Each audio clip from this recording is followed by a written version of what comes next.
আজি আপোনালোকক মোৰ এই ভিডিঅ'ত স্বাগতম জনাইছোঁ আৰু যিসকলে ডিব্ৰুগড় বিশ্ববিদ্যালয়ৰ অধীনত BA BSc BCom কৰি আছে তেওঁলোকৰ কাৰণে ভিডিঅ'টো ইম্পৰ্টেণ্ট হ'ব। গতিকে ভিডিঅ'টি আপোনালোকে শেষলৈকে চাব আৰু ইয়াত আপোনালোকক কিছুমান কথা বিশেষকৈ আপোনালোকৰ যি সেশনাল এক্সামিনেশ্যন আছে সেয়া কেতিয়াকৈনো আপোনালোকৰ পাতিব বা কেতিয়াকৈ আপোনালোকৰ হোৱাৰ সম্ভাৱনা আছে সেইটোৰ বিষয়ে জনাবলৈ এই ভিডিঅ'টো মই প্ৰস্তুত কৰিছোঁ।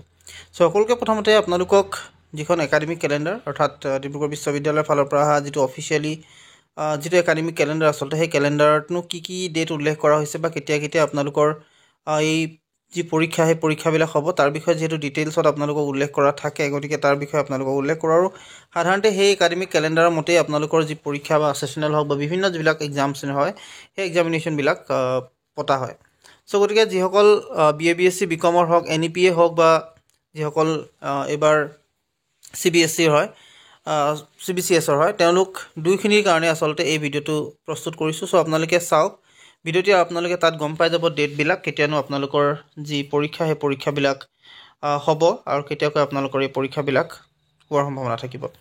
সো যিখন একাডেমিক কেলেণ্ডাৰ যিখন 2025ত আচলতে আপোনালোকৰ কাৰণে আনিছিলে আৰু সেই একাডেমিক কেলেণ্ডাৰখন মই আপোনালোকৰ লগত শ্বেয়াৰ কৰিম বুলি ভাবিছোঁ বা দেখাওঁ বুলি ভাবিছোঁ।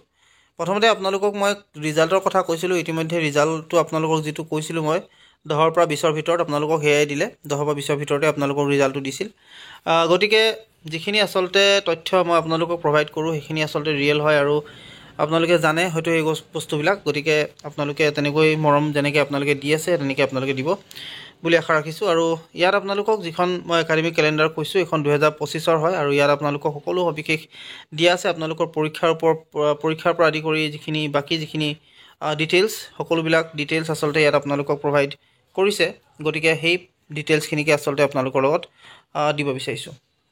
প্ৰথমতে আপোনালোকৰ যিহেতু পৰীক্ষাৰ সেশনাল এক্সামৰ কথা কওঁ বুলি ভাবিছিলোঁ, গতিকে তাত আপোনালোকৰ যদি ফাৰ্ষ্ট সেশনাল এক্সামিনেশ্যন যদি চাই 1ৰ পৰা 15 মাৰ্চৰ ভিতৰতে পাতিবলৈ দিয়া হৈছে আৰু সাধাৰণতে এই সময়ছোৱাতে আপোনালোকৰ যি পৰীক্ষা সেশনাল এক্সামিনেশ্যন সেই সেশনাল এক্সামিনেশ্যন হ'ব। আৰু আপোনালোকে হয়তো জানে যে হয়তো কিছু কলেজত অলৰেডি নটিফিকেশ্যন আহিছেই যে সেশনাল এক্সামিনেশ্যন আচলতে 1ৰ পৰা 15 তাৰিখৰ ভিতৰত পতা হ'ব বুলি। গতিকে আপোনালোকৰ যিবিলাক কলেজ যিবিলাক আপোনালোকে যিখন কলেজতে পঢ়ি আছে লাগিলে সেয়া আচলতে যদিহে ডিব্ৰুগড় বিশ্ববিদ্যালয়ৰ অধীনত হয় তেতিয়াহ'লে আপোনালোকৰ যি সেশনাল এক্সাম সেয়া আচলতে আপোনালোকৰ 1ৰ পৰা 15 তাৰিখৰ ভিতৰত হোৱাৰ সম্ভাৱনা আছে। আৰু যিহেতু আপোনালোকৰ যি সেশনাল এক্সামিনেশ্যন সেই এক্সামিনেশ্যনটো কলেজতে পাতিব, গতিকে আপোনালোকৰ এই সেশনাল এক্সামিনেশ্যনটো পতাৰ যিটো দায়িত্ব সেয়া কলেজৰ যদিও হয়, আপোনালোকৰ কিন্তু যিখন ইনফৰ্মেশ্যন বা যিখন আচলতে তেওঁলোকে ফ'ল' কৰিব লাগে গাইডলাইন সেইটো হৈছে আপোনালোকৰ যিখন একাডেমিক কেলেণ্ডাৰ। এইখনৰ মতে আচলতে গোটেই কলেজবিলাক অৰ্থাৎ ডিব্ৰুগড় বিশ্ববিদ্যালয়ৰ যিখিনি কলেজ আছে সেইখিনিয়ে ফ'ল' কৰে আৰু ইয়াৰ মতে সাধাৰণতে আপোনালোকৰ যি পৰীক্ষাবিলাক সেয়াও আচলতে অনুষ্ঠিত হয়। সো এইখিনি আপোনালোকক যিটো প্ৰথমতে যিহেতু আপোনালোকৰ ৰিজাল্টৰ কথা কওঁতে ইয়াত উল্লেখ কৰিছিলে 20ৰ পৰা 30 10ৰ পৰা 20 তাৰিখৰ ভিতৰত, গতিকে সেয়া মতে আপোনালোকক যিহেতু প্ৰভাইডো কৰিলে, গতিকে এতিয়া যিটো সেশনাল এক্সামিনেশ্যন সেই সেশনাল এক্সামিনেশ্যন 1ৰ পৰা 15ৰ ভিতৰতে আপোনালোকৰ হ'ব। তাৰপিছত আপোনালোকৰ 17ৰ পৰা 21ত আপোনালোকৰ counselling for students mid semester feedback assessment এইখিনি আপোনালোক থাকিব।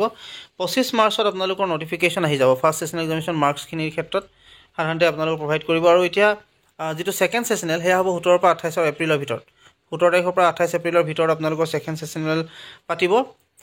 গতিকে মাজত বৰ বেছি আপোনালোকে যিহেতু গেপ নাপাবই, আৰু গেপ নাপাব মানে কি আপোনালোকৰ যিহেতু ছেমিষ্টাৰ এক্সামবিলাক যিহেতু খুব কুইকলি হয় আপোনালোকে ইতিমধ্যেই গমেই পাইছে, গতিকে এই পৰীক্ষাবিলাকো আচলতে অকণমান খৰধৰকৈ হ'ব। সো আপোনালোকক যিহেতু ফাৰ্ষ্ট সেশনাল এক্সামিনেশ্যন কেতিয়া হ'ব তাৰ বিষয়ে জনাওঁ বুলি ভাবিছিলোঁ, গতিকে জনালোঁ আপোনালোকক। আশা কৰিছোঁ ভিডিঅ'টো আপোনালোকে ভাল পালে, যদি ভাল পালে তেনেহ'লে প্লিজ লাইক শ্বেয়াৰ আৰু ছাবস্ক্ৰাইব কৰিব, লগতে কাষত থকা যিটো বেল আইকন সেইটো প্ৰেছ কৰি ৰাখিব, যিমান পাৰে সিমান ভিডিঅ'টো শ্বেয়াৰ কৰি দিব যাতে সকলোৱে গম পায় তেওঁলোকৰ সেশনাল এক্সাম কেতিয়াকৈ অনুষ্ঠিত হ'ব। সো আজিলৈ ইমানেই, ধন্যবাদ।